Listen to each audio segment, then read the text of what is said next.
Hello ವೀಕ್ಷಕರೇ, ಲಲಿತಾ ಮತ್ತು ಅಪರ್ಣಾ ಲಾಗ್ಗೆ ತಮಗೆಲ್ಲ ಸ್ವಾಗತ. ಈಗ ನಾನು ಶಿವಮೊಗ್ಗದಲ್ಲಿರುವ ಮೀನಿನ ಮಾರ್ಕೆಟಿಗೆ ಹೋಗ್ತಾ ಇದ್ದೀನಿ.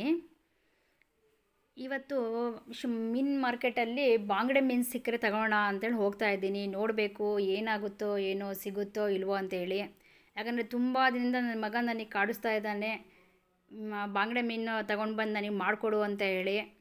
ಹಾಗಾಗಿ ಇಷ್ಟು ದಿನ ಸಿಕ್ಕೂ ಇರಲಿಲ್ಲ. ಮನೆ ಹತ್ರನೂ ಬರ್ತಾರೆ ಮೀನನ್ನು ಮಾರ್ಕೊತ.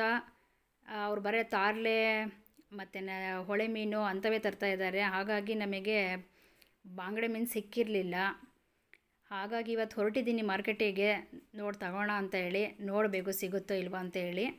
ನಾನು ನಿಮಗಿವತ್ತು ನಮ್ಮ ಶಿವಮೊಗ್ಗದಲ್ಲಿರುವ ಮೀನಿನ ಮಾರ್ಕೆಟನ್ನು ತೋರಿಸ್ತೀನಿ ನೋಡ್ರಿ. ಇದು ನಮ್ಮದು ಮೀನಿನ ಮಾರ್ಕೆಟು. ಈಗ ಬಂದ್ವಿ ನೋಡ್ರಿ.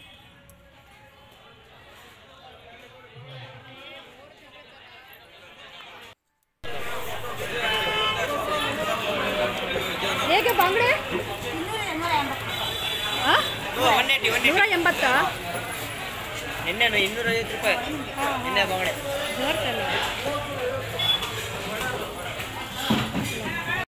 ನೋಡಿ, ನಾನಾ ಥರದ ಮೀನುಗಳು ಇದ್ದಾವೆ ಇಲ್ಲಿ.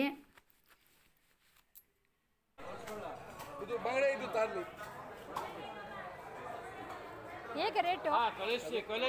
ಹೇಗೆ? 180.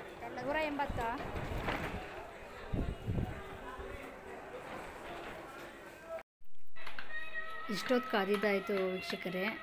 ನಮಗೆ ಕ್ಲೀನ್ ಮಾಡೋಕ್ಕೆ ತಗೊಂಡಿದ್ದಾರೆ. ನಮ್ಮ ಮೀನನ್ನು ಕ್ಲೀನ್ ಮಾಡಿಸ್ತಾ ಇದ್ದೀವಿ ಈಗ.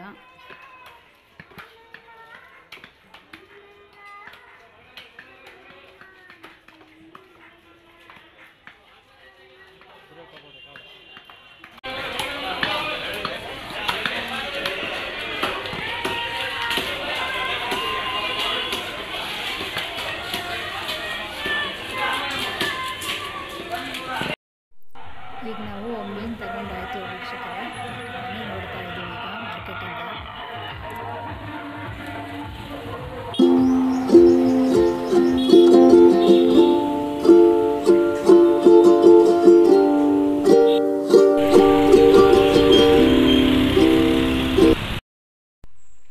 ನೋಡಿ, ಈಗ ಬಾಂಗಡೆ ಮೀನನ್ನು ತಂದಿದ್ದೀವಿ ನಾವು ಮಾರ್ಕೆಟಿಂದ.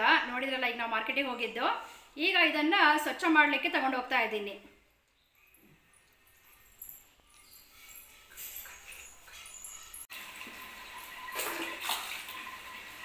ನಾವು ಮಾರ್ಕೆಟಲ್ಲಿ ಒಂದ್ಸಲ ಕ್ಲೀನ್ ಮಾಡ್ಕೊಂಬಂದಿದ್ರು ಕೂಡ ನಾವು ಇನ್ನೊಂದ್ಸಲ ಮನೆಯಲ್ಲಿ ನೀಟಾಗಿ ತೊಳ್ಕೊಂಡು ಸ್ವಲ್ಪ ಉಪ್ಪು ಹಾಕಿನೂ ಅದನ್ನು ಕ್ಲೀನಾಗಿ ತೊಳ್ಕೊಂಡ್ಬಿಡ್ತೀವಿ.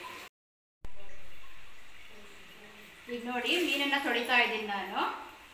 ಹೀಗೆ ನೀರು ಹಾಕ್ಕೊಂಡು ಚೆನ್ನಾಗಿ ಸ್ವಲ್ಪ ಉಜ್ಜಿ ತೊಳ್ಕೊಬೇಕು. ಆವಾಗ ಅದ್ರ ಮೇಲಿನ ಸ್ಕಿನ್ ಏನಾದರೂ ಸ್ವಲ್ಪ ಹಾರ್ಡಿದ್ರೆ ಎಲ್ಲ ಹೋಗುತ್ತೆ, ಸಿಪ್ಪೆ ಎಲ್ಲ ಏನಾದರೂ.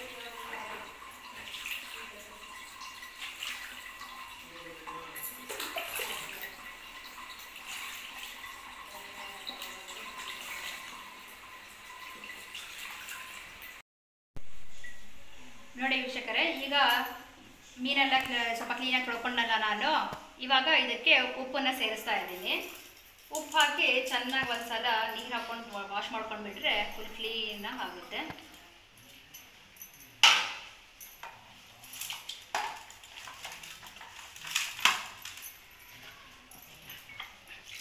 ನೀರು ಸೇರಿಸಿ ಸ್ವಲ್ಪ ಚೆನ್ನಾಗಿ ಮಾಡಿಬಿಟ್ರೆ ಕ್ಲೀನ್ ಆಗುತ್ತೆ. ನೋಡಿ ವೀಕ್ಷಕರೇ, ಈಗ ಹುಣಸೆಹಣ್ಣು ರಸ ಇವಾಗ ರೆಡಿ ಮಾಡ್ಕೊಂಡಿದ್ದೀನಿ. ನಾನು ಇಷ್ಟು ತಗೊಂಡಿದ್ದೀನಿ. ಮತ್ತು ಉಪ್ಪು ನಮಗೆ ಎಷ್ಟು ಬೇಕೋ ಅಷ್ಟು ಹಾಕ್ಕೋಬೇಕು, ಸೇರಿಸ್ಕೋಬೇಕು ಇದಕ್ಕೆ. ನಾವಿದು ತಂದಿರೋದು ಬಾಂಗಡೆ ಮೀನು ಅರ್ಧ ಕೆ ಜಿ ತಗೊಂಡಿದ್ದೀನಿ. ಅದಕ್ಕೆ ನಾನು ಉಪ್ಪು ಖಾರದ ಪುಡಿ ನಮ್ದಿದ್ದಕ್ಕೆ ಎಷ್ಟು ಬೇಕೋ ಅಷ್ಟು ಹಾಕೋತೀನಿ. ನೀವು ನಿಮ್ಮ ರುಚಿಗೆ ತಕ್ಕಷ್ಟು ಉಪ್ಪು ಮತ್ತು ಖಾರದ ಪುಡಿನ ಸೇರಿಸ್ಕೋಬೇಕು. ಸೇರಿಸ್ಕೊಂಡು ಈ ಹುಣಸೆಹಣ್ಣು, ಉಪ್ಪು, ಖಾರನ ಚೆನ್ನಾಗಿ ಕಲಿಸ್ಕೋಬೇಕು. ಹಿಂಗೆ ಚೆನ್ನಾಗಿ ಕಲಿಸ್ಕೊಂಡು ಮೀನಿಗೆ ಹಚ್ತಾ ಹೋಗಬೇಕು. ನೋಡಿ ವೀಕ್ಷಕರೇ, ಈಗ ಇದನ್ನು ಮೀನಿಗೆ ಫಸ್ಟ್ ಒಳಭಾಗದಲ್ಲಿ ಹಚ್ಕೊಳ್ತಾ ಹೋಗಬೇಕು ಉಪ್ಪು ಖಾರನ. ಆಮೇಲೆ ಮೇಲ್ಭಾಗದಲ್ಲಿ ಹಚ್ಚಬೇಕು.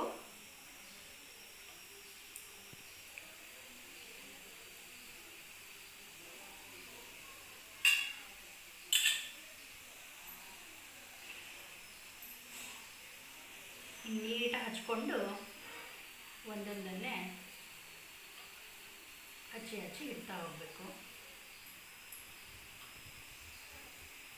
ನೋಡಿ, ಈ ರೀತಿ ಹಚ್ಚಬೇಕು. ಚೆನ್ನಾಗಿ ಎಲ್ಲ ಕಡೆಯೂ ಚೆನ್ನಾಗಿ ಹತ್ಕೊಳ್ಳುತ್ತೆ. ಈಗ ನೋಡಿ, ಈಗ ಹುಣಸೆಹಣ್ಣು, ಉಪ್ಪು, ಖಾರ ಎಲ್ಲ ಹಚ್ಚಾಗಿದೆ. ಈಗ ಇದನ್ನು ನಾವು 1 ಗಂಟೆ ಅಷ್ಟು ಕಾಲ ಬಿಡಬೇಕು. ಆಮೇಲೆ ಫ್ರೈ ಮಾಡಬೇಕು. ನೋಡಿ, ಈಗ ನಾನು ಚಿರೋಟಿ ರವೆ ತಗೊಂಡಿದ್ದೀನಿ. ಚಿರೋಟಿ ರವೆನ ಚೆನ್ನಾಗಿ ಹಚ್ಚಿ ತವಾ ಫ್ರೈ ಮಾಡ್ತಾಯಿದ್ದೀನಿ. ನಾನು ಇವಾಗ ಸ್ವಲ್ಪ ಎಣ್ಣೆ ಬಿಟ್ಕೊಂಡು ತವಾ ಫ್ರೈ ಮಾಡ್ಕೋಬೇಕು. ನಾನು 2 ತವಾ ಇಟ್ಕೊಂಡಿದ್ದೀನಿ. ಸ್ವಲ್ಪ ಬೇಗ ಆಗುತ್ತೆ 2 ಕಡೆನೂ ಅಂತ ಹೇಳಿ.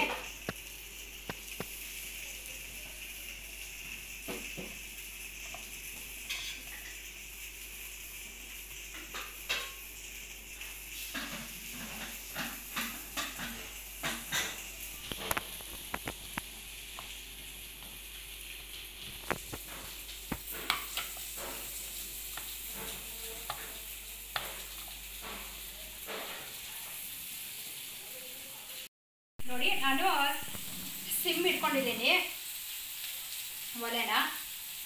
ಇವಾಗ ಸ್ವಲ್ಪ ಎಣ್ಣೆ ಬಿಟ್ಕೊಳ್ತಾ ಹೋಗಬೇಕು.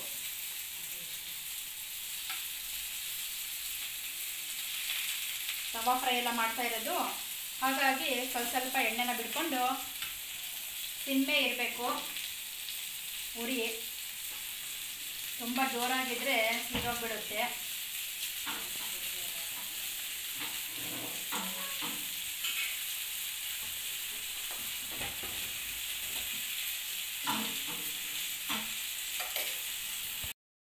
ಈಗ ನೋಡಿ, ಈಗ ಸ್ವಲ್ಪ ಒಂದು ಬಿಟ್ಟು ನಾವು ಒಂದು ಸೈಡನ್ನು ತಿರ್ಸ್ಕೊಳ್ತಾ ಹೋಗಬೇಕು.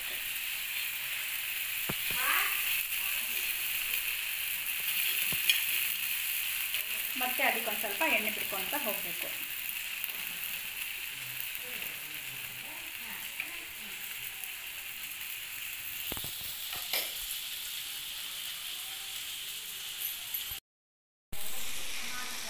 ನೋಡಿ ವೀಕ್ಷಕರೇ, ಎಷ್ಟು ಜೋರಾಗಿ ಮಳೆಯೂ ಬರ್ತಾ ಇದೆ. ಇವಾಗ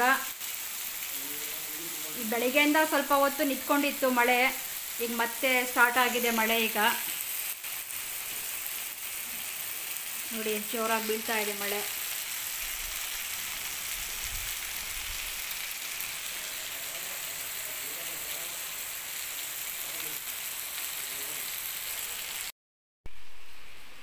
ನೋಡಿ, ಈಗ ಬಿಸಿ ಫಿಶ್ ಫ್ರೈ ರೆಡಿ ಆಗಿದೆ ವೀಕ್ಷಕರೇ.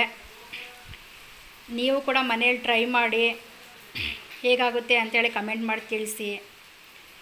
ನಮ್ಮ ಚಾನಲ್ಗೆ ನೀವೆಲ್ಲ ಸಹಕರಿಸಬೇಕು. ಲೈಕ್ ಮಾಡಿ, ಕಮೆಂಟ್ ಮಾಡಿ, ಸಬ್ಸ್ಕ್ರೈಬ್ ಮಾಡ್ಕೊಳ್ಳಿ. ಹೊಸದಾಗಿ ಯಾರು ನೋಡ್ತಾ ಇದ್ದೀರಾ ಅವರೆಲ್ಲ ಸಬ್ಸ್ಕ್ರೈಬ್ ಮಾಡ್ಕೊಳ್ಳಿ, ಶೇರ್ ಮಾಡಿ. Thank you.